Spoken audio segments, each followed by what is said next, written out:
Alors, je vais t'expliquer pourquoi plusieurs personnes stagnent dans leur vie. Pourquoi plusieurs personnes expérimentent la stagnation. C'est quoi la stagnation? C'est le contraire du changement. Pourquoi plusieurs personnes vivent ou expérimentent la stagnation. Quelles sont les raisons qui expliquent ça? Quelles sont les choses qui expliquent la stagnation de plusieurs personnes? Alors on va lire notre portion d'écriture, 1 Samuel 10, verset 6 et ensuite le verset 9. 1 Samuel 10, le verset 6. L'Esprit de l'Éternel te saisira, tu prophétiseras avec eux et tu seras changé en un autre homme.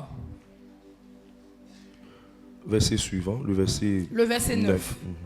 Dès que Saül eut tourné le dos pour se séparer de Samuel, Dieu lui donna un autre cœur et tous ces signes s'accomplissent le même jour. Tous ces signes s'accomplissent le même jour. Parole du Seigneur notre Dieu. Écoute-moi bien. Le plan parfait de Dieu pour nous, c'est qu'on puisse changer de dimension, de condition, de situation. Mais il y a 4 raisons fondamentales. C'est-à-dire qu'il y a plusieurs d'autres raisons, mais il y a 4 raisons fondamentales qui maintiennent les gens dans la stagnation.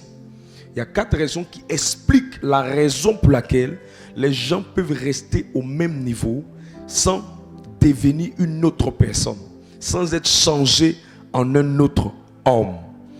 D'où est sorti de ce thème? Ce thème est sorti de 1 Samuel, le chapitre 10, verset 6 et le verset 9. On nous explique ici que Samuel, quand l'Esprit de Dieu l'a saisi, il fut changé en un autre homme.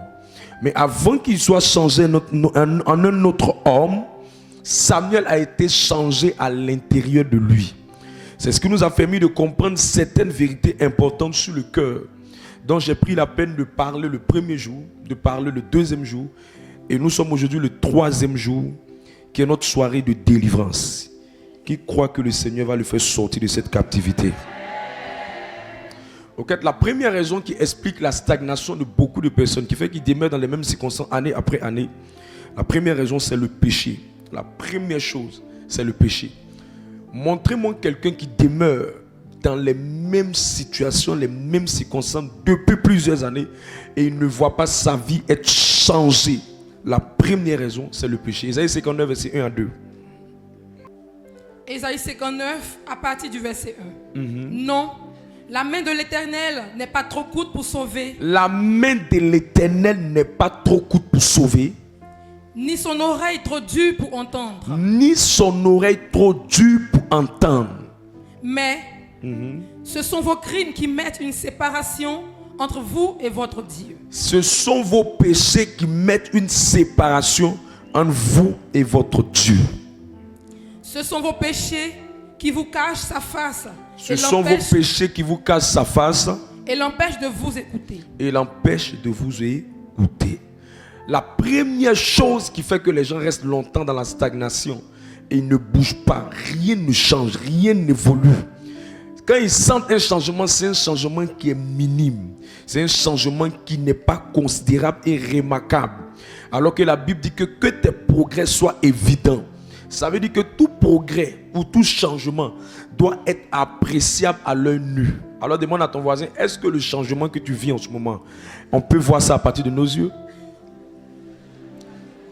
Ton voisin dit quoi?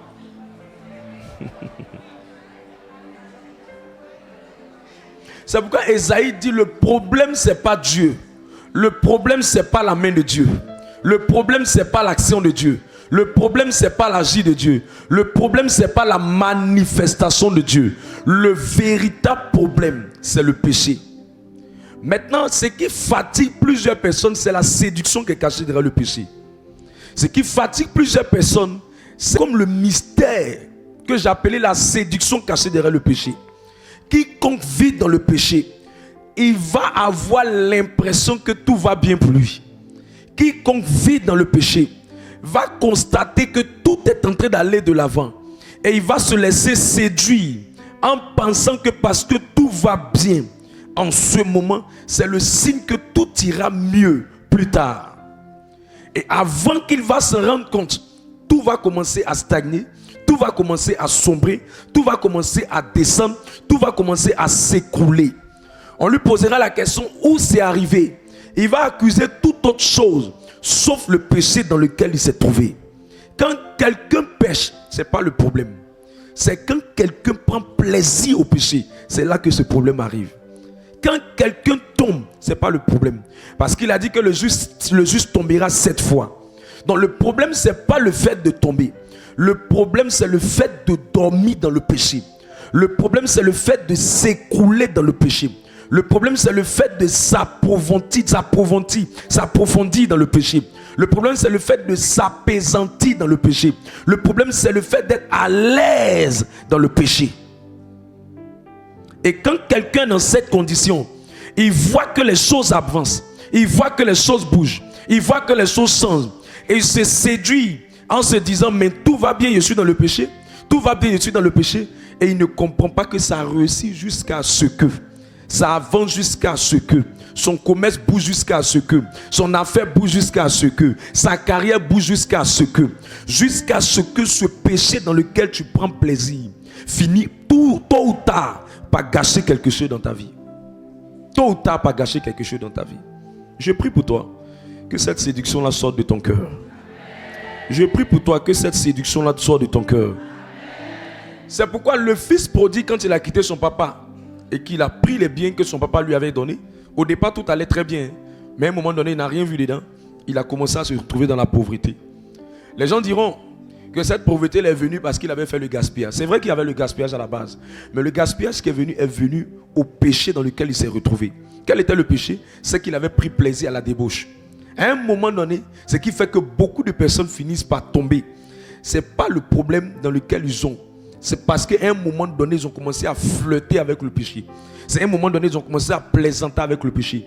Et comme Dieu ne levait pas la main pour gâter les choses, comme Dieu ne levait pas la main pour mélanger les choses, ils se sont dit que c'est normal. Ils ont pris plaisir à cette chose. Jusqu'à un moment donné, le commerce dans lequel ils se trouvaient a fini par s'effondrer. L'affaire dans laquelle ils se trouvaient a fini par se gâcher. La relation dans laquelle ils s'impliquaient a fini par tomber. Quel est le problème? Le problème, c'est que tu as duré dans le péché. Or, la Bible dit en Romains 6, verset 23, que le salaire du péché, c'est la mort. Ça veut dire que si tu prends plaisir au péché, si tu es à l'aise avec le péché, la fin du mois, ce qui viendra dans tes mains, c'est un salaire qu'on appelle la mort. La mort, ce n'est pas la cessation seulement d'existence. La mort, c'est la cessation de toute activité de Dieu dans ta vie.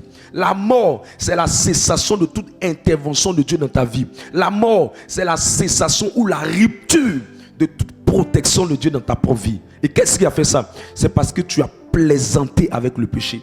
Je m'interroge souvent sur la qualité de la vie de certaines personnes. Je vois certains chrétiens qui attendent l'intervention de Dieu, mais ils ne prennent pas la peine de se rassurer sur la qualité du style de vie qu'ils mènent. Ils se plaignent de ce que Dieu n'est pas en train de se manifester, mais ne se plaignent pas de ce que la qualité de leur vie n'est pas en ordre pour permettre l'intervention de Dieu. Il dit, ce sont vos péchés qui mettent une barrière. En d'autres mots, Dieu n'est pas méchant, sa main n'est pas méchante, son pouvoir n'est pas limité, mais c'est le péché là qui freine la manifestation de Dieu. Je veux amener quelqu'un cette saison à prendre une résolution. Laquelle? La résolution de ne pas surfer avec le péché. Parce que tout péché dans lequel tu prends plaisir, un jour, ce péché-là va finir par gâcher ce dans quoi tu t'es enfoncé, ce dans quoi tu t'es engagé, ce dans quoi tu t'es impliqué. J'ai vu des chrétiens, ils jouaient avec le péché. Ils disaient, mais tout va bien, tout est bien. Mais un jour, tout a commencé à s'effondrer sur eux. Tout a commencé à se mélanger sur eux. Ils se sont posé la question, mais c'est quoi le problème? Le problème, c'est le péché que tu refuses d'arrêter. Aussi longtemps que tu vas demeurer dans ce péché, aussi longtemps, il y a une dimension de Dieu que tu ne verras pas. Fais ce que tu veux. Il y a certaines choses que tu auras, mais il y a une dimension de Dieu que tu ne vivras pas. Il y a une facette de Dieu que tu ne verras pas. Il y a un niveau de gloire, il y a un niveau d'éclat de Dieu que tu ne verras pas. Il y a des gens qui vont mourir dans des petits boulots parce qu'il y a une dimension de travail, de salaire, de rémunération qu'ils n'auront pas. Pas parce que Dieu est méchant, pas parce que Dieu est contre eux, mais simplement parce qu'ils ont préféré le plaisir à la place du succès. Mes amis, il n'y a aucun succès sans résolution. Toute personne qui veut avoir le succès doit prendre des résolutions. La première raison pour laquelle les gens stagnent, les gens restent au même niveau année après année, c'est le péché qui refuse de laisser. Et ce qui les maintient dans cette séduction, c'est que c'est dit que Dieu est amour. Dieu est bon, mais Dieu n'est pas bonbon. Dieu est amour. Ça ne veut pas dire que Dieu ne se fâche pas. Ce n'est pas parce que quelqu'un est lent à la colère que ça veut dire qu'il ne se met pas en colère. Dis à ton voisin, ce n'est pas parce que quelqu'un est lent à la colère qu'il ne se met pas en colère. Tu ne sais pas comment les gens font les choses. Tu veux continuer à vivre dans ce vilain péché. Et tu continues toujours de t'attendre. Seigneur, à quand mon travail? À quand le changement de ton péché d'abord? À quand ma victoire? À quand tu auras la victoire sur le péché d'abord? À quand mon travail? À quand tu auras la victoire sur le péché? C'est ainsi que tu verras l'agir et l'intervention de Dieu. Jean le chapitre 9 verset 31. Est-ce que je parle à quelqu'un? Quand je parle du péché, ton amen est très mystérieux. Je ne sais pas si ça sort de ta gorge, si ça sort de tes cheveux, je ne sais pas. Mais je préfère me contenter de ce que tu me dis. Jean le chapitre 9 verset 31. Jean 9 le verset 31. Nous savons que Dieu n'exauce point les pécheurs. Nous savons que Dieu, c'est une certitude. C'est une certitude. C'est même pas un débat. C'est même pas quelque chose qu'on va essayer de discuter dessus. C'est une certitude. Il dit nous savons. Nous savons. Il n'a pas dit on suppose. Il n'a pas dit il y a des hypothèses. Il dit on est convaincu. On est convaincu de ça. Frère, tu joues avec le péché va te détruire. Tu joues avec le péché va te détruire. Tu plaisantes avec le péché va te disqualifier. La seule prière que Dieu attend ou veut entendre de la bouche de quelqu'un qui souffre et qui nage dans le péché, c'est la prière de repentance. C'est la prière de repentance. Pendant longtemps, quelqu'un est dans le péché. La seule chose que la voix de Dieu, l'oreille de Dieu veut entendre de ta bouche, c'est Seigneur, je te demande pardon. C'est Seigneur, je te demande pardon. Mais toi, tu ne demandes pas ça, tu ne te répands pas, tu ne demandes pas sa miséricorde de son pardon. Et c'est toi qui es exigeant sur ce que Dieu doit te donner. Sur ce que Dieu doit te donner. Le temps finit par me rendre compte que Dieu vous donne sur la base de la chose dans laquelle vous investissez. Si vous êtes capable d'avoir une vie de qualité, une vie chrétienne de qualité, Dieu vous donnera des choses de qualité. Si vous voulez jouer avec Dieu, de cache-cache avec Dieu, un jour, on va vous retrouver dans un commissariat. Un jour, on va vous retrouver dans une humiliation. Un jour, on va vous retrouver dans une confusion. Et je prie que cela ne t'arrive pas à condition que tu abandonnes le péché dans lequel tu te trouves. Donne-moi un amen très puissant et très bon. Aïe, aïe, aïe, aïe, aïe, aïe. Quand la vie de quelqu'un stagne, je te dis, il y a un péché que tu ne veux pas laisser. Il y a un péché que tu ne veux pas laisser. Il y a un péché que tu ne veux pas laisser. 1 Corinthiens 6, verset 18. Le péché le plus accepté de notre temps. Si tu veux, porte les habits de Jésus. Mais ce péché-là, si tu n'arrêtes pas, Jésus ne fera rien dans ta vie. Si tu veux, porte la merveilleuse croix que j'ai. Si tu ne changes pas, ça ne changera rien. Allons-y. 1 Corinthiens 6, le verset 18. Fuyez l'impudicité. Fuyez l'impudicité. Allons-y.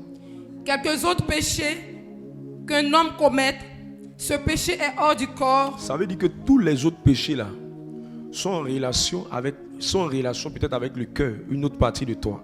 Mais la seule partie de toi, 18 s'il te plaît, c'est 1 Corinthiens 18. Ce verset là, tu dois le maîtriser. Coller ça sur ton placard, sur ton armoire. Coller ça partout. Jusqu'au jour où tu vas te marier. Jusqu'au jour où tu vas te marier. Il dit tous les autres péchés sont hors du corps. Mais ce péché là, il est avec le corps. C'est pourquoi le péché de la fornication n'a rien à voir avec le péché du cœur. Pourquoi? Parce que c'est le péché qu'on investit le corps à faire. C'est vrai que la fondation de ce péché-là vient du cœur. Mais sa manifestation, la plupart du temps, est dans le corps. Parce que quand la convoitise vient dans ton cœur, Dieu n'est pas aussi trop contre.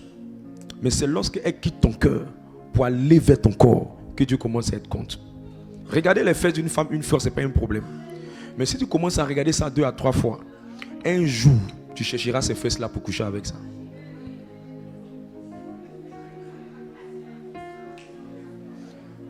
Le péché le plus célèbre, c'est la fornication. Si nous regardons dans cette salle et qu'on fait le point, je vous dis qu'on trouvera beaucoup de personnes dans ce péché.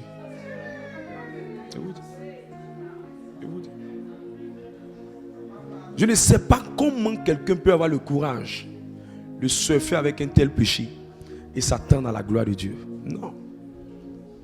Regarde, la Bible n'a pas dit caresser le péché. La Bible n'a pas dit repentez-vous devant ce péché. Mais la Bible dit que ce péché-là, il faut fuir. Si on organise un grand programme et que le thème de ce programme-là, le thème, c'est fuir l'impudicité, beaucoup de gens ne viendront pas. Beaucoup de gens ne viendront pas. Tu fais une grande pancarte et puis tu mets programme spécial, séminaire sur la fornication. Je vous dis la vérité. Il y a certaines personnes qui vont regarder. On dit gloire soit rendue au Seigneur. Gloire soit rendue au Seigneur.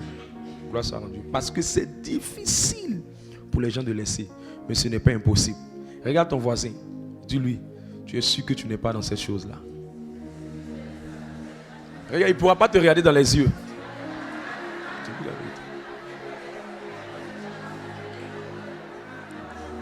Il ne pourra pas te regarder dans les yeux. Avec le temps, j'ai fini par comprendre. Si une jeune fille qui est bien éduquée, commence à ne pas trop avoir peur de regarder dans les yeux de ses parents ou de ses personnes âgées, c'est que la fornication est rentrée quelque part.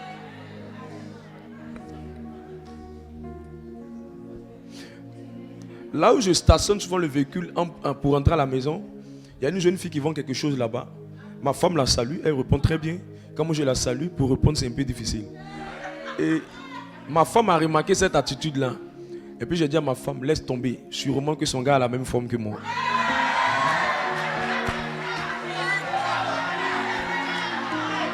Au fait, le niveau de crainte que vous avez en quelqu'un est rattaché au mystère que vous voyez sur cette personne. C'est parce qu'elle a déjà vu une telle forme nue qu'elle n'a plus peur d'un tel visage.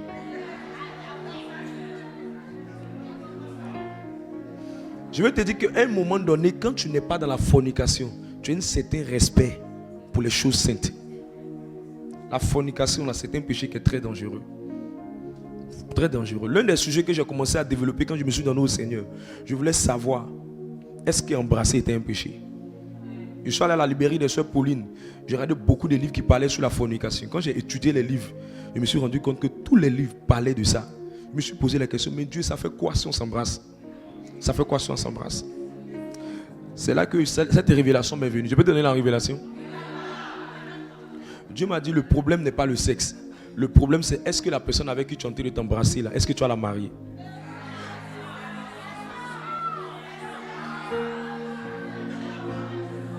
Dieu m'a dit, le problème c'est pas le sexe. Le problème c'est, est-ce que la personne avec qui tu fais ça là, tu vas la marier? Tu vas la marier. J'ai pris un couple. Je leur ai dit, vous voulez vivre la sanctification? Ils disent oui. Il dit, ok, vous voulez vivre la sanctification? L'autre dit oui. Dieu veut la sanctification? Oui. L'autre, oui. Il dit, ok, prenons la Bible, mettez vos mains dessus. Il dit, attendons un peu. Ça veut dire, à un moment donné, on doit insister sur ce péché. Parce que ce péché est devenu très célèbre. Il est connu, il a plus de vues que même les prédications. Monsieur le sexe est devenu la personne la plus respectée que même monsieur la Bible.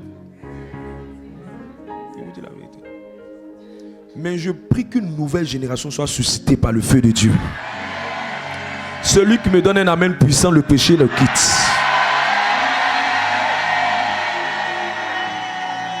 Si tu peux faire l'effort de dominer sur la fornication, tu vas prendre ton envol plus vite que tous les jeunes de ton temps. Montrez-moi quelqu'un qui a du mal à s'asseoir pendant longtemps. Le péché est passé par là. Il n'y a pas de raison que tu sois un jeune et que tes reins soient fatigués. Tu fais quoi tes reins? Tu n'es pas au village pour dire que tu as utilisé, tu travaillais d'abord. C'est par rapport à quoi? C'est par rapport à quoi? C'est par rapport à quoi? La fornication, le péché qu'on utilise le corps pour entrer, c'est avec le corps qu'on le fait. Allez regarder dans le monde, on dit près de 4 milliards. Maintenant, ça peut montrer, le point que je fais c'est 2017. Maintenant, en 2025, près de 4 milliards sont investis dans les images et dans les films qui sont en relation avec le sexe. Près de 4 milliards. Sur 2 chrétiens, il y a un dedans qui ne joue pas avec la fornication. Je ne sais pas où tu trouves le courage pour être avec quelqu'un qui ne t'a pas marié et toi tu as servi dans la même maison que lui. Je ne sais pas quelle force tu trouves. Je ne sais pas quelle force tu trouves. À un moment donné, il faut que tu sortes du péché. Vous savez, quand vous jouez avec le péché de la fornication, vous allez retarder les projets de mariage de votre vie. Vous allez retarder les projets de mariage de votre vie. Dieu sait pourquoi il a dit à l'homme de ne pas faire ça. C'est parce que Dieu connaît les hommes. Il sait qu'il y a des gens, quand tu leur donnes crédit, qu'ils prennent crédit avec toi et que tu leur as donné la marchandise, pour payer, c'est difficile. De la même manière, quand quelqu'un a déjà goûté en Kedjenou, en Atcheke, en Abolo, en Akassa, pour aller maintenant faire la dot, c'est difficile pour la personne. C'est pourquoi Dieu dit, il faut te calmer. Tu dis non, toi tu ne veux pas. Toi tu es pressé, toi tu es zélé, toi tu es plus intelligent que Dieu. La fornication a retardé le mariage de beaucoup de gens. Mets-toi à la place de Dieu. Tu as ton enfant, tu mets au monde et puis quelqu'un vient coucher la personne et puis il ne marie pas la personne. Imaginez ici que chacun mettait sa bouche dans la bouche de chaque personne. Et puis ça l'a fait, maintenant tu as réfléchi si tu vas marier la personne. Quand tu mettais ta bouche dans sa bouche, tu ne sais pas que tu allais la marier. Tu vois comment les gens sont. C'est pourquoi on doit enseigner aux gens de sortir de ce péché. Tu veux te marier, tu prends la personne, allez vous marier et puis coucher ensemble. Allez vous marier, coucher ensemble. Arrêtez de jouer. Ce qui fait que la main de Dieu est devenue difficile à agir dans la vie de beaucoup de chrétiens. C'est parce qu'il plaisante avec ça. Une fille n'est pas ta chérie, tu la caresses, c'est par rapport à quoi? Quelqu'un n'est pas ton gars, tu plaisantes avec lui, tu te frottes à lui, c'est par rapport à quoi? Qu'est-ce que tu cherches? Qu'est-ce que tu cherches à allumer? Tu cherches à provoquer quoi? Tu ne sais pas que quand on crée les sensations, c'est qu'on veut passer à l'action.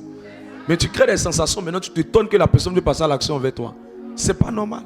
À un moment donné, il faut avoir une vie de sobriété, une vie rangée, une vie correcte, une vie qui facilite ta sanctification. Une vie qui facilite ta sanctification. Je vous dis et je vous répète, je vous dis et je dirai ça toujours sur le pupitre. Si Jésus te trouve dans la fornication, tu ne vas pas aller quelque part. Ton chemin, c'est l'enfer. Si tu ne changes pas et que tu es dedans, tu ne te répands pas. Moi, j'ai déjà dit, c'est le chemin, c'est l'enfer. À un moment donné, tu étais dans cette vie-là. Maintenant, tu as dit, tu veux marcher avec Dieu. Il faut laisser cette vie-là. Il faut laisser cette vie-là. Il faut laisser cette vie-là. Là où vous voyez Dieu agir difficilement, c'est là où il y a beaucoup de fornicateurs. Les ministères de miracles, c'est des ministères où on enseigne beaucoup la sanctification. Quelqu'un m'a demandé comment je peux avoir un ministère où il y a beaucoup de miracles. Je lui ai dit le secret des ministères de miracles, c'est des ministères où on enseigne la sanctification. Et tous ceux qui n'arrivent pas à marcher dans la sanctification, leur vie devient très difficile. Leur vie devient pénible. Leur vie devient difficile. C'est comme ça que la fornication voulait enlever la glorieuse destinée de Joseph. Le gars devait devenir premier ministre. Ce n'est pas qu'on ait un plaisir de 15 minutes qui va perdre sa royauté, qui va perdre son positionnement. Il y a plein de gens. Le succès à ton concours là, tu as mis ça dans la fornication. Tu as mis ça dans la fornication. Et tu es en train de te plaindre pour le fait que ton nom n'est pas sur la liste des admis. Va chercher ça dans le sexe que tu es tenté, les rapports que tu es tenté d'avoir. Va chercher ça là-bas. C'est là-bas que tu peux trouver. Tu peux reprendre ça. C'est pour ça que quand Dieu te donne l'opportunité de ne pas avoir des rapports là, il fait ça pour te préserver toi-même. Il fait ça pour te préserver toi-même. Dieu n'est pas méchant. Il veut que les chrétiens dominent. Il veut que les chrétiens montent. Mais la fornication les fatigue. La fornication les fatigue. Non, si je ne lui donne pas, il va me laisser. Qui te laisse? Il n'est pas le seul garçon. On est près de 26 millions d'habitants. S'il ne te prend pas, quelqu'un d'autre va te prendre. Le problème c'est lequel? Le problème c'est lequel?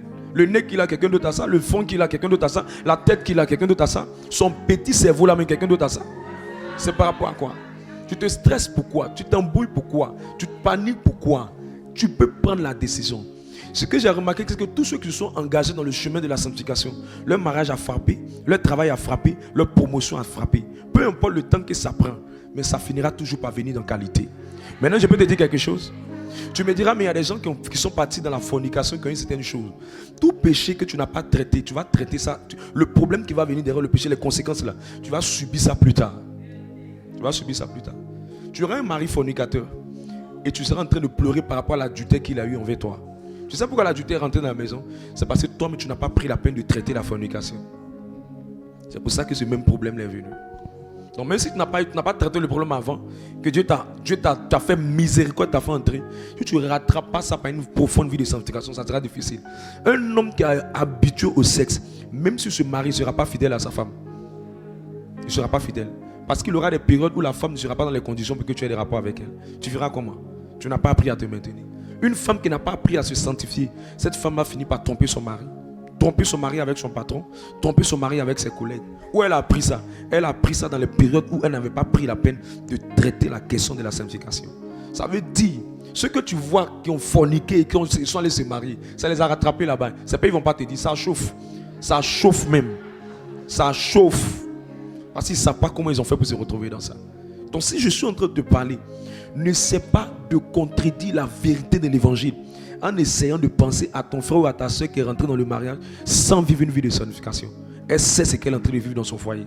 Il y a une Jézabel qui veut rentrer dans son foyer. Pourquoi la protection de Dieu n'est pas assez forte dans son foyer? C'est parce que simplement elle est rentrée par la mauvaise porte. Elle doit ressortir, demander pardon à Dieu et prendre un nouveau chemin pour vivre une profonde vie de sanctification. La sanctification, là, ça nous aide. Il y aura toujours derrière l'homme que tu vas rencontrer un homme qui sera plus beau que ton mari.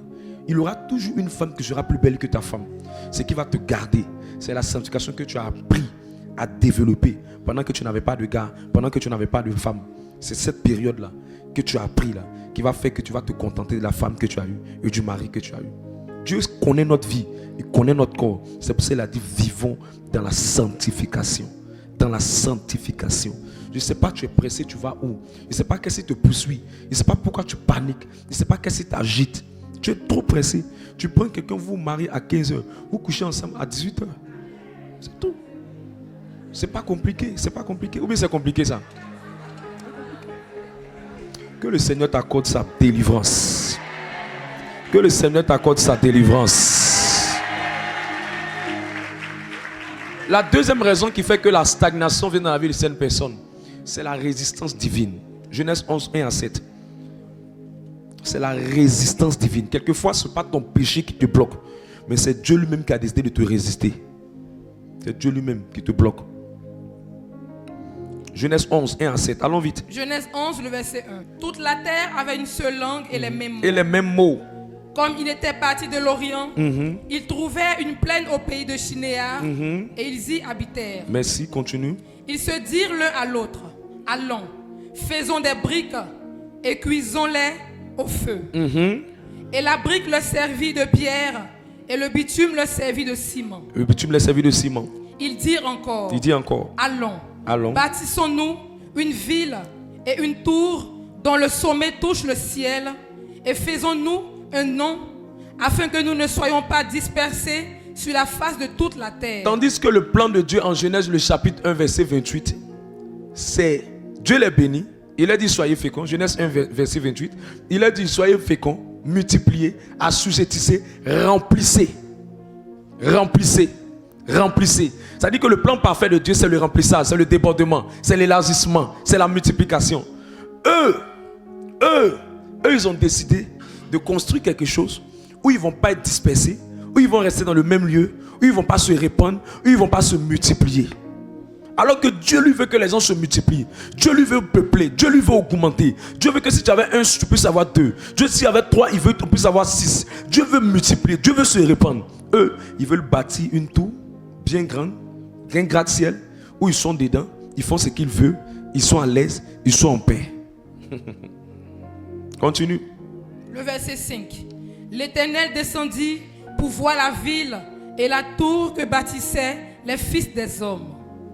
Et l'Éternel dit, voici, ils forment un seul peuple, et on a tous une même langue, et ont tous une même langue, et c'est là ce qu'ils ont entrepris. Continue. Maintenant, rien ne les empêcherait de faire tout ce qu'ils auraient projeté. Verset 7. Allons, descendons, et là, confondons leur langage, afin qu'ils n'entendent plus la langue les uns des autres. Afin qu'ils n'entendent plus la langue des uns des autres. Quelquefois, ce n'est pas le péché qui te bloque. C'est que tu as un projet, mais le projet ne s'aligne pas avec ce que Dieu veut faire. Et toi, tu prends plaisir à ce projet. Alors Dieu te résiste. Pourquoi il te résiste? Il te résiste parce que tu es en train de faire quelque chose qui ne cadre pas avec ce que lui veut. Toi, tu veux aller dans cette direction, alors que lui t'attend dans une autre direction. Lui, Dieu veut se répandre. Eux, ils veulent construire quelque chose. Ils ne vont pas se disperser. Ils ont un projet qui est bien, mais leur projet ne cadre pas avec le plan parfait de Dieu pour la terre. Et comme ils sont sortis du plan de Dieu, Dieu a décidé de les briser, Dieu a décidé de les résister, Dieu a décidé de les confondre. Plusieurs personnes stagnent parce que simplement, ils ont un projet dans lequel Dieu ne le veut pas. Ils ont un projet dans lequel Dieu ne prend pas plaisir. Ils ont un projet dans lequel Dieu ne veut pas les accompagner parce que dans ce projet, il ne les a pas envoyés. Il ne prend pas plaisir à ça. Ce n'est pas son plan. Ce n'est pas sa volonté. Alors il arrête cette chose. Il stoppe ça parce qu'elle ne coïncide pas avec ce qu'il veut faire. Chaque fois que Dieu sent que ce que tu veux faire, ce à quoi tu aspires, s'aligne avec ce que lui-même veut faire, ça va plus vite. Ça va plus vite. Exemple concret, si quelqu'un veut se marier, que la motivation de son mariage, ce n'est pas simplement pour que le nom de Dieu soit élevé, pour qu'elle puisse servir le Seigneur, pour qu'elle puisse accomplir sa destinée, immédiatement, Dieu va bloquer le projet. Parce qu'elle ne s'aligne pas à son grand plan. Elle ne s'aligne pas au but qui est de le glorifier. Immédiatement, ça se stoppe. La question que je te pose, est-ce que le projet dans lequel tu t'es engagé, tu es convaincu que Dieu t'a envoyé dans cette voie? Dieu n'accompagne pas quelqu'un dans les voies dans lesquelles il ne l'a pas envoyé. Jonas voulait aller quelque part. Dieu voulait le trouver à Ninive. À cause du fait qu'il voulait aller là où il le voulait, et Dieu le voulait ailleurs, Dieu l'a résisté, il a été avalé. Peut-être que ta vie est dans le ventre d'un poisson parce que tu refuses de t'aligner à ce que Dieu veut pour toi. La bonne nouvelle que j'ai, c'est que quand tu es en train de penser à ton projet, rassure-toi que ce projet s'aligne avec la volonté de Dieu pour toi.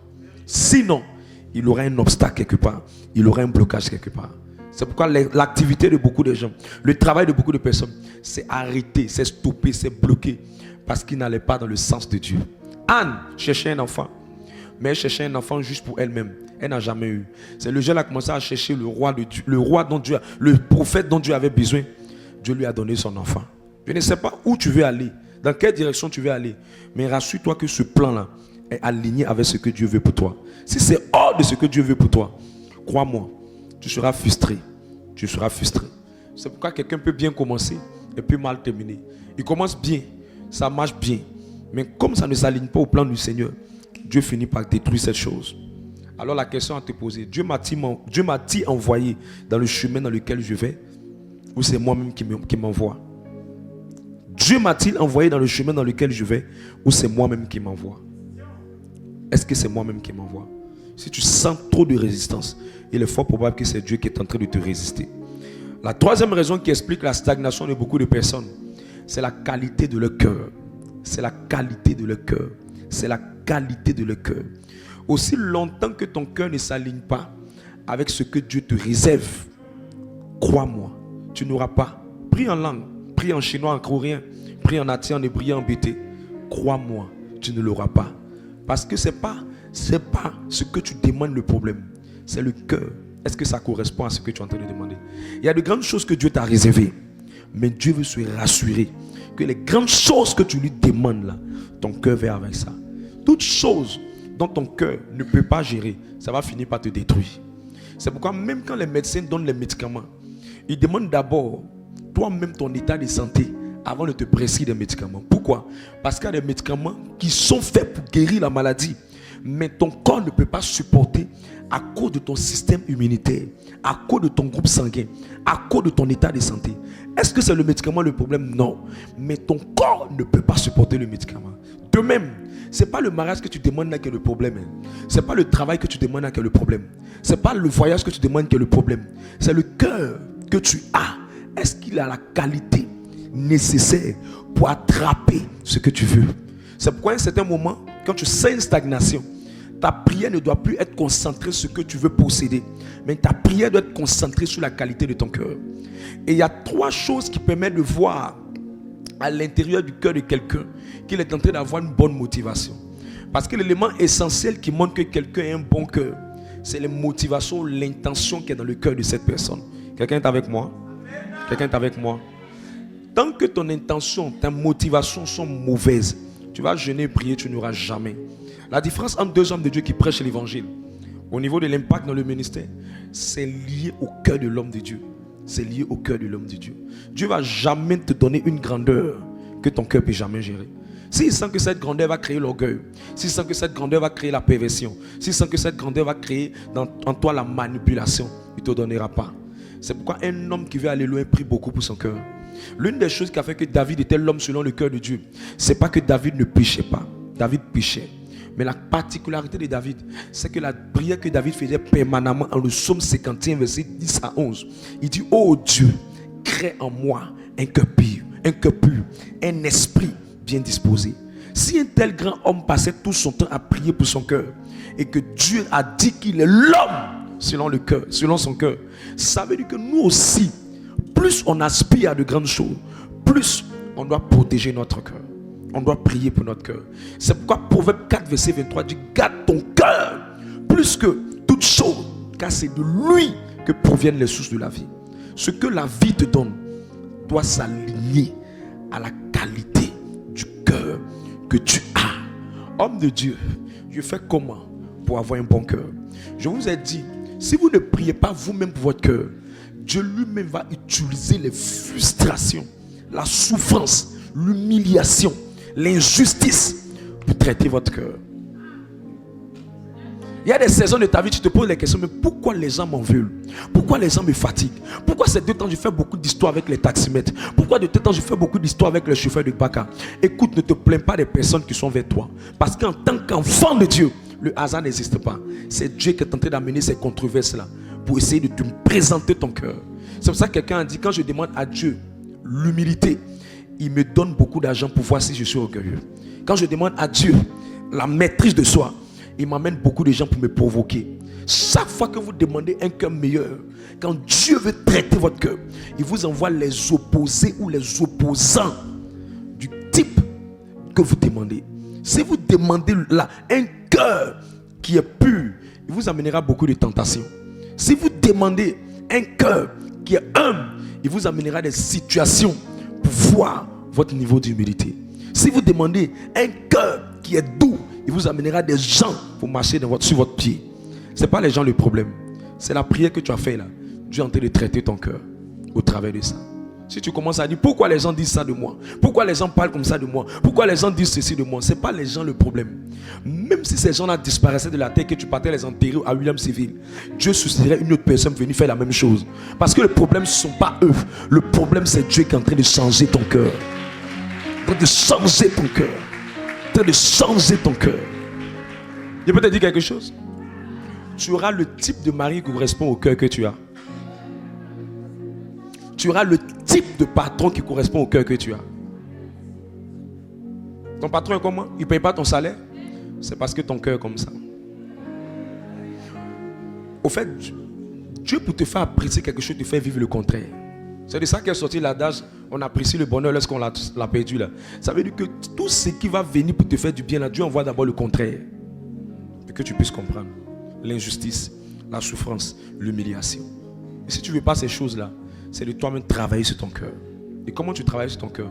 Il faut travailler sur l'élément essentiel de ton cœur, c'est la motivation. L'arrière-plan derrière ton cœur. L'arrière-plan. Voilà pourquoi on a des gens qui servent le Seigneur dans le ministère pendant des années, mais Dieu ne les bénit pas. Pourquoi? Parce que si la motivation c'est de juste avoir un titre, ils cherchent les titres, ils cherchent les postes.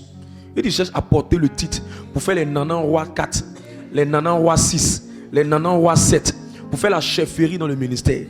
Tu auras juste la position, mais tu n'auras pas les conditions qui vont avec la position. Voilà pourquoi on a des responsables qui ne peuvent pas payer les tenues de leurs membres. Voilà pourquoi on a des responsables qui ne peuvent pas eux-mêmes tirer leurs membres. Tu sais pourquoi? Parce que tu as le poste, mais tu n'as pas la poche qui va avec ça. Le chef d'État a l'argent pour gérer la nation. Ça veut dire, Dieu lui donne la position et le portefeuille qui va avec ça. Si Dieu te donne une position de responsabilité dans le ministère et que tu n'as pas les moyens qui vont avec ça, c'est que tu as le poste, mais pas la grâce qui va avec le poste. Tu as le poste. Et quelqu'un qui a le poste là, il sera toujours frustré. Il sera toujours frustré. Il sera toujours frustré. Imagine que je fais le ministère puis je ne demande pas au Seigneur. Plus j'avance, essaie de me lever financièrement pour qu'il puisse aider d'autres personnes. Imagine que je suis toujours en train de demander. Quand Dieu envoie son serviteur derrière une vision, il amène toujours la provision. Il amène la provision. C'est la provision qui confirme que la vision là vient de Dieu.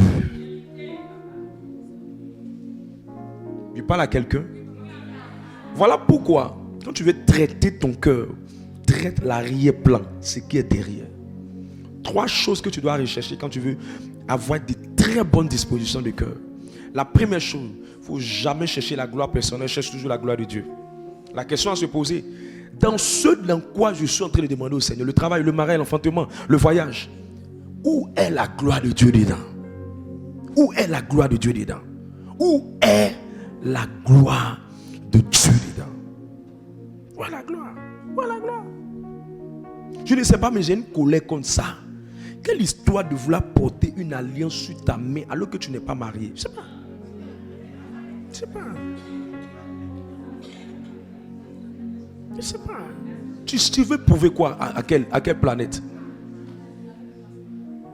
Quelle histoire de mettre sur ton statut Facebook marié alors que tu es foncièrement célibataire? Mais si on fouille bien, tu veux montrer au fait Alex qui t'a laissé là que toi tu as trouvé quelqu'un. Oui, oui. C'est ce que tu veux présenter. Bon, le but c'est quoi?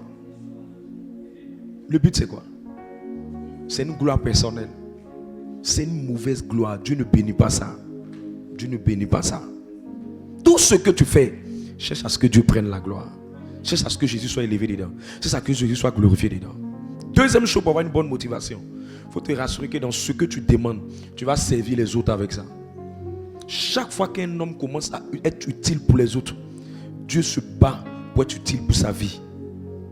C'est pourquoi les gens qui décident de commencer à servir le Seigneur en étant utiles pour les autres, en servant les autres, en mettant leurs intérêts à côté, Dieu répond toujours à leurs propres besoins.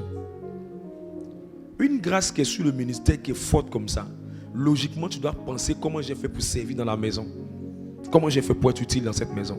Comment j'ai fait pour que ma présence puisse apporter quelque chose. La grâce, ça va venir vers toi. La grâce, ça va venir vers toi. Troisième chose, tu vas avoir de bonnes motivations. C'est de te poser la question, est-ce que je suis en train d'accomplir ma destinée? La première chose, c'est glorifier Dieu. La deuxième chose, c'est servir les autres. C'est aider les autres. C'est faire du bien aux autres. Et la troisième chose, c'est de tout faire pour que ta destinée puisse s'accomplir. Quelqu'un est avec moi? Quelqu'un est avec moi? Chaque fois que tu seras en train de traiter ton cœur, il faut traiter ton cœur dans cette chose.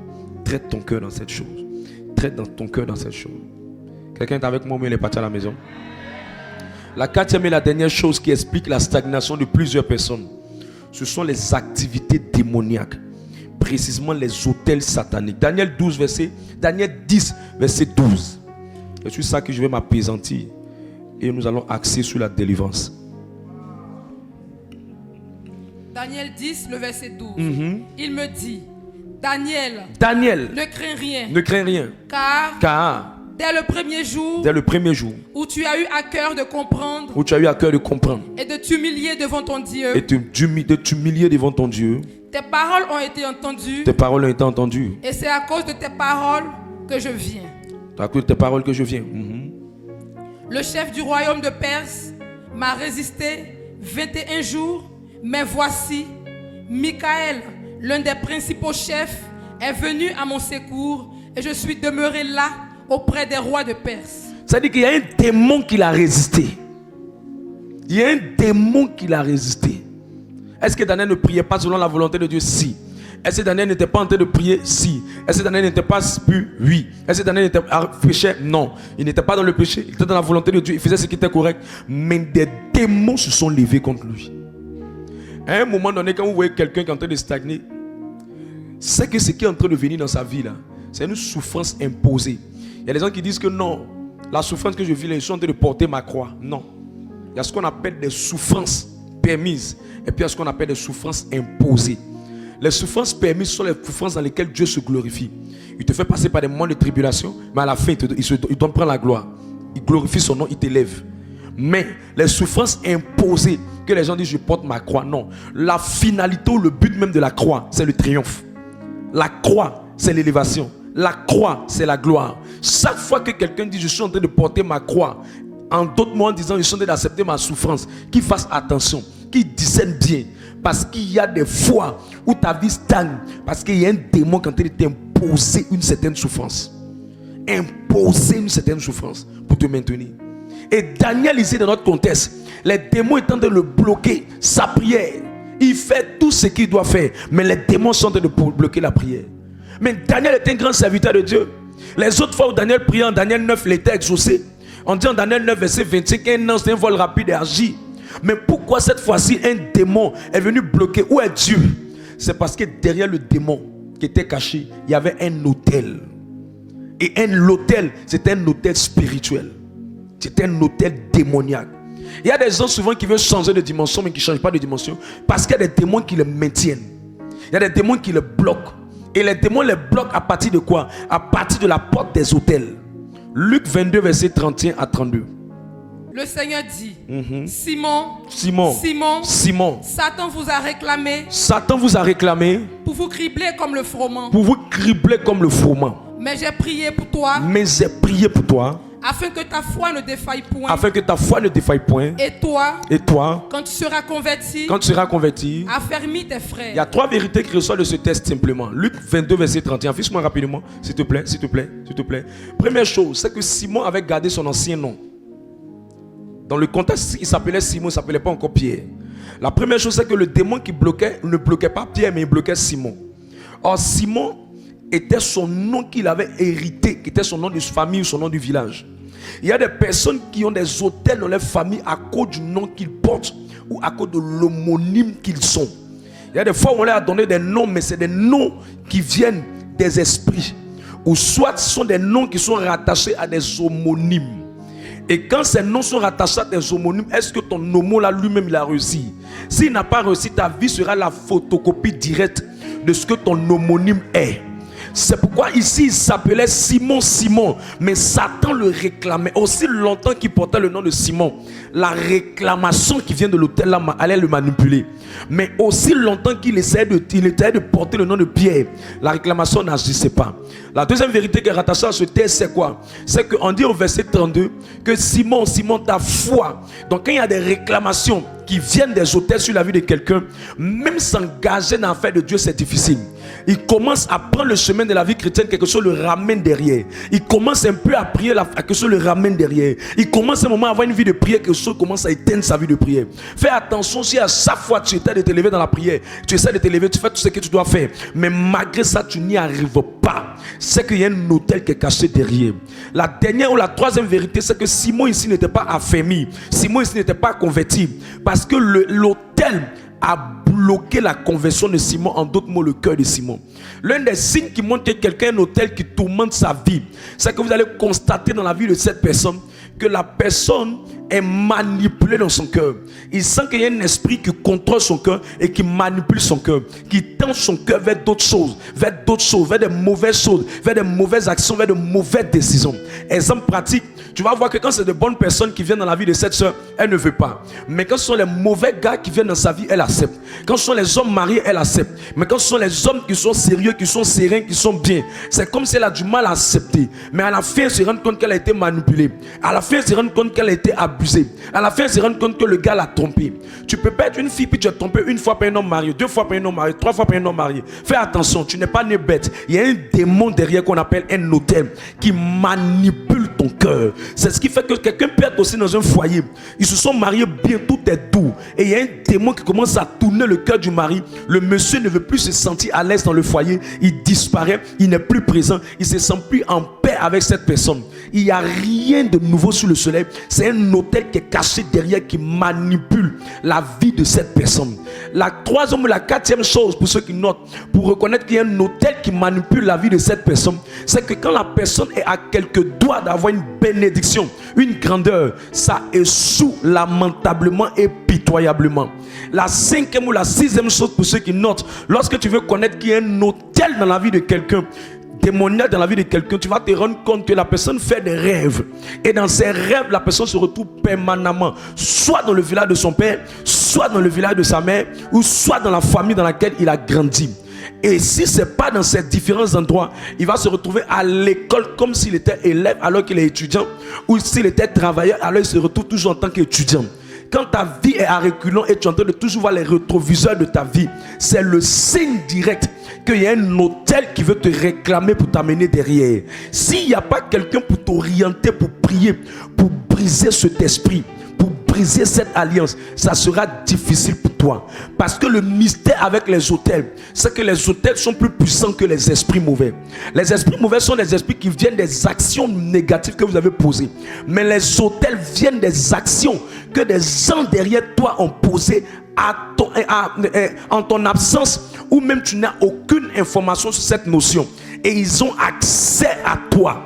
Quand tu te rends compte que tu es quelqu'un qui vit ce genre de choses, c'est signe que je suis en train de te citer. Fais attention, il y a un autel qui est caché derrière. Si dans ta vie rien n'avance, rien ne bouge, et que ton passé te poursuit, tu retournes en arrière à la case de départ, ta vie est en temps de scie, ça montre simplement qu'il y a un autel qui est caché derrière. Si tu constates que tu rates des opportunités, c'est un signe que il y a un autel derrière. Si tu constates que souvent il y a des gens qui veulent t'aider, et au moment où ils veulent manifester leur gentillesse ou leur bonté, à un moment la personne a désiste brusquement et elles ne réagissent plus. Alors qu'elles étaient chaudes, elles refroidissent brusquement. Elles se désengagent ou elles t'oublient. Tu les relances, tu les appelles, elles ne décrochent plus tes appels. C'est un signe qu'il y a un autel qui est venu faire oublier ces choses aux gens. Fais attention aux autels.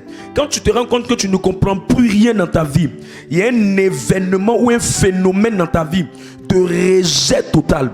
De rejet total. Fais attention. Si partout tu mets tes pieds, tu es victime permanemment de rejet.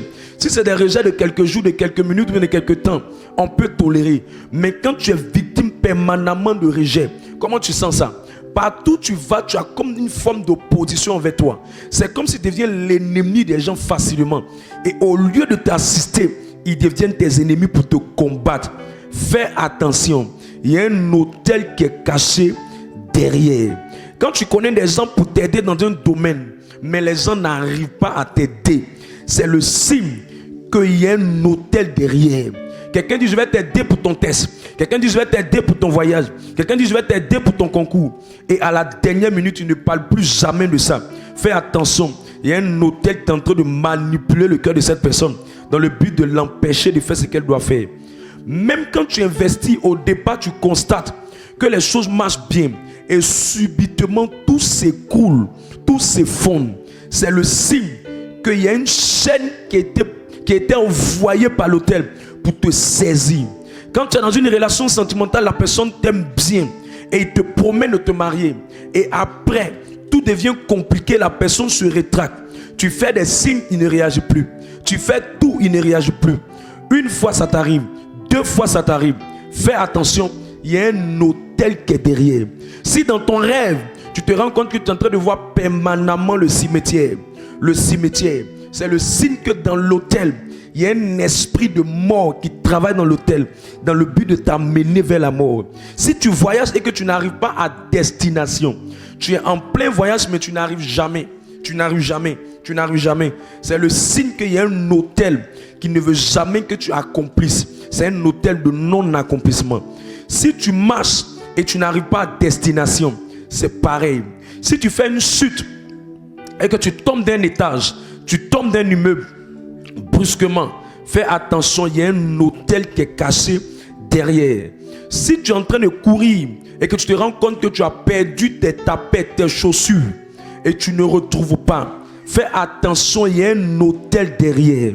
Si tu rêves que tu es en train de te déplacer avec un groupe de gens et brusquement vous avez perdu la destination, c'est le signe qu'il y a un autel derrière qui fait que tu vas chercher une voie de sortie dans ta vie, mais tu ne trouveras jamais d'issue. Si à un moment tu es en déplacement et des gens se mettent en ta route comme des coupeurs de route, fais attention, il y a un autel derrière. Si dans le rêve tu ne fais que voir des chiens, des chats qui sont présents, fais attention, il y a un autel derrière. Et la personne utilise le visage du chat, le visage du chien. Si dans ton rêve, tu te rends compte que tu te retrouves à une cérémonie, les gens sont en train de manger et la nourriture qu'ils sont en train de manger, tu sens que c'est la viande humaine. Ça ne veut pas dire que tu es sorcier.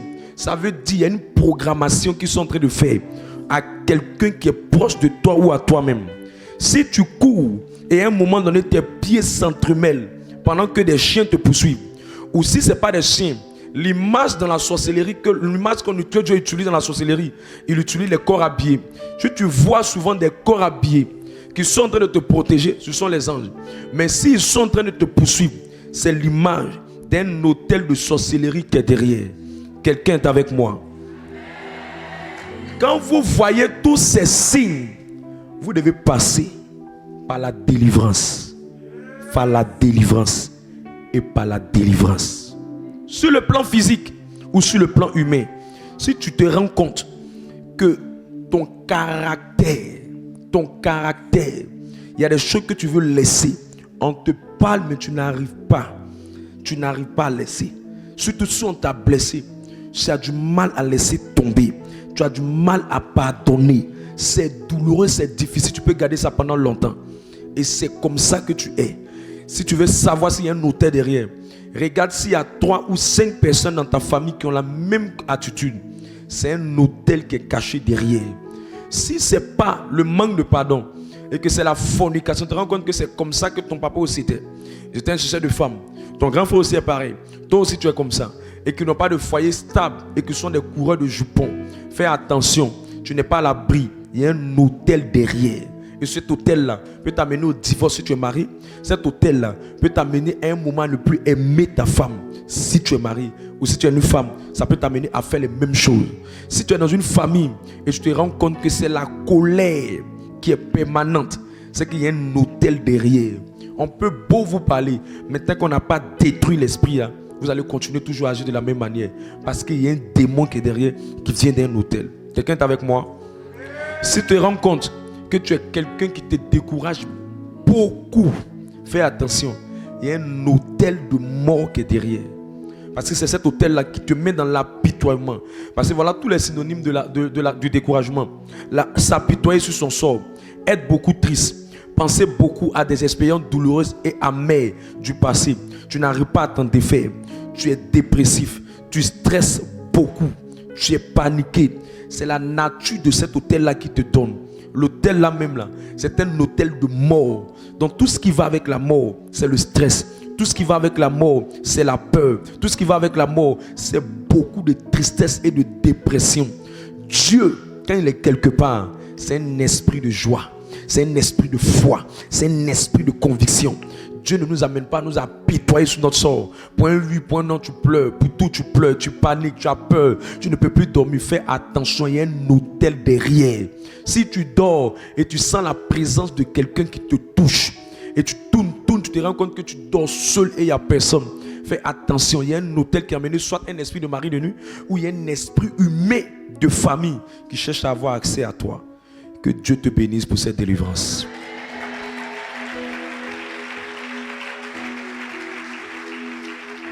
Homme de Dieu, comment je fais? La première chose, c'est que je dois me repentir. Pour dire au Seigneur, s'il y a quelque chose que mes parents ont posé, moi-même j'ai posé par ignorance. Repentance. Deuxième chose, il faut donner réellement ton cœur au Seigneur. Réellement ta vie au Seigneur. Réellement ton cœur au Seigneur. Réellement ta vie au Seigneur. Réellement ton cœur au Seigneur. Troisième chose, il faut que tu sois engagé dans un ministère qui est très prophétique. Tous les ministères prêchent, mais tous les ministères ne sont pas prophétiques. La délivrance, c'est le ministère de ceux qui ont l'onction prophétique. Je peux vous dire la vérité. La délivrance, c'est le ministère de ceux qui ont l'onction prophétique. Si quelqu'un n'a pas l'onction prophétique, il ne peut pas opérer véritablement par la délivrance. Tout le monde peut dire des mots sort, mais celui qui a l'onction prophétique sait quel type de prière faire selon les circonstances dans lesquelles les gens se trouvent. Et si tu n'es pas dans un ministère charismatique ou un ministère prophétique, ça sera difficile. C'est pourquoi il dit, l'Éternel a gardé Israël, par un prophète, l'Éternel a gardé Israël, et par un prophète, l'Éternel a fait sortir Israël de l'Égypte. Ça veut dire que c'est celui qui porte un manteau prophétique qui a le manteau ou le mandat pour apporter la délivrance. Quelqu'un est avec moi dans cette salle. Et si tu veux bénéficier de son manteau, deux choses qui sont très importantes. La première chose, il faut être un membre engagé. La deuxième chose, il faut que tu sois partenaire du ministère de la personne. La première chose, il faut être un membre engagé.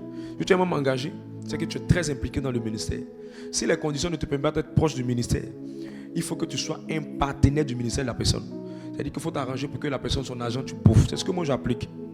C'est ce que j'applique. Il faut que ton argent, il bouffe. S'il bouffe, le fait que tu sois participant à son épanouissement, tu seras participant à la puissance que Dieu a déposée sur lui. Avec moi, tu es parti à la maison. La quatrième chose, il faut faire des prières de combat spirituel agressives. Et il faut être un bâtisseur d'hôtel, la dernière chose. C'est quoi un hôtel? Un hôtel, c'est une porte que vous ouvrez pour dire, Seigneur, il y a des hôtels démoniaques dans ma famille, alors je cherche à bâtir des hôtels de bénédiction. Des hôtels de bénédiction. Et tout hôtel de bénédiction est rattaché au fait de faire une offrande ou de faire une sémence. Que cette sémence soit importante pour ton cœur. Sinon, tu vas mourir avec ta souffrance. Tu vas mourir avec ta souffrance. Pourquoi? Parce que le ministère prophétique est très mystérieux. Jésus voit quelqu'un qui a la boue, qui ne voit pas. Il exerce le ministère prophétique. Il prend la boue, il met dans ses yeux et puis il lui dit va. Pourquoi Jésus prend la boue, il met dans ses yeux? C'est parce que le problème qui a fait qu'il ne voyait pas là, ça venait de ses origines, ça venait de la terre dans laquelle il est sorti, ça venait de son village. C'est pour ça que Jésus utilise l'eau, utilise la boule pour mettre ça sur ses yeux. Si quelqu'un ne comprend pas ça, il va penser que c'est de l'amusement. C'est quelque chose qui est très prophétique. Un jour, quelqu'un est venu me voir, il m'a dit qu'il a un terrain quelque part. La première instruction que le Seigneur m'a dit, il m'a dit, prends cette personne-là, dis-lui de prendre la terre de son village, de t'emmener. Dès qu'il a pris la terre de l'endroit où il a pris le terrain, de t'envoyer. Quand j'ai pris la terre, sous instruction de l'Esprit de Dieu, je me suis mis à prier pour ça, je me suis mis à prier pour ça, je me suis mis à prier pour ça. Tous les gens qui voulaient faire des bêtises sur le terrain ont libéré le terrain, il a pu faire ce qu'il doit faire. Pourquoi? C'est une instruction prophétique. Celui qui opère avec une instruction prophétique, opère avec une instruction prophétique. Mais pour que l'instruction prophétique vienne, il faut que tu donnes une offrande. Voilà pourquoi l'onction prophétique est mystérieuse. C'est pour ça que quand tu me vois opérer, j'opère avec les deux dimensions. J'opère avec la dimension de l'enseignant. L'enseignement fait asseoir le peuple, mais le ministère prophétique permet de bénir les nations. C'est pourquoi tu vas te rendre compte qu'il y a des personnes, tant que tu n'es pas... Quand Samuel devait rencontrer Saül, son serviteur lui a dit, prends une offrande, va donner aux prophètes. Va donner aux prophètes. Ça veut dire quoi? Ça veut dire que l'offrande facilite le ministère prophétique. C'est ce qu'on appelle un hôtel. Ce n'est pas des choses de 5 francs, de 25 francs, de 10 francs, de 300 francs, de 800 francs, de 900 francs, non. Ce qui va te confirmer que le manteau et la grâce que le gars a, que le ministère prophétique de la personne a, marche sur toi. C'est que tu vas commencer à vivre des expériences où tu vois la personne dans ton rêve. C'est le signe que la présence d'un homme de Dieu dans ton rêve, c'est le signe que la grâce qu'il a là, Dieu veut utiliser ça pour travailler dans un domaine de ta vie. Tout le monde peut prier pour toi, mais tout le monde n'a pas été équipé par Dieu pour te faire sortir de ton problème. Écoute, Saül connaissait des hommes de Dieu, mais c'est Samuel qui avait l'onction pour le rendre roi. Anne connaissait des hommes de Dieu, mais c'est Élie qui avait l'onction pour pouvoir prier pour elle. L'un des secrets des ministères de notre génération, c'est de savoir surfer avec le ministère de loin. Si tu ne sais pas surfer, tu vas durer, tu vas galérer. Tu vas galérer. Et pour ça, les grandes délivrances viennent des personnes qui savent se connecter à l'onction, au mandat. Ce n'est pas l'homme, c'est la grâce que Dieu a donnée. Ce n'est pas l'homme, c'est la grâce que Dieu a donnée. Cette grâce qu'on appelle l'onction.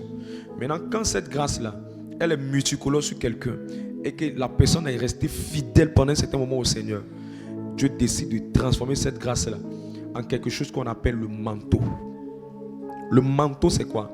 Le manteau, c'est quelqu'un que Dieu a approuvé et lui a donné une grâce que quelqu'un même peut être dans le ministère depuis des années est censé avoir. Dieu lui a transféré ça. C'est ce qu'on appelle le manteau. Le manteau, c'est le vêtement qu'on porte lorsque tout est difficile, tout est chaud, tout est froid. C'est pour ça en Europe, on porte le manteau quand il fait froid. Donc le manteau, c'est là une grande dimension de l'onction qui vient que pour traiter les problèmes difficiles, les situations pénibles, les batailles. Je prie pour toi. J'aime quand l'Esprit de Dieu confirme mes paroles.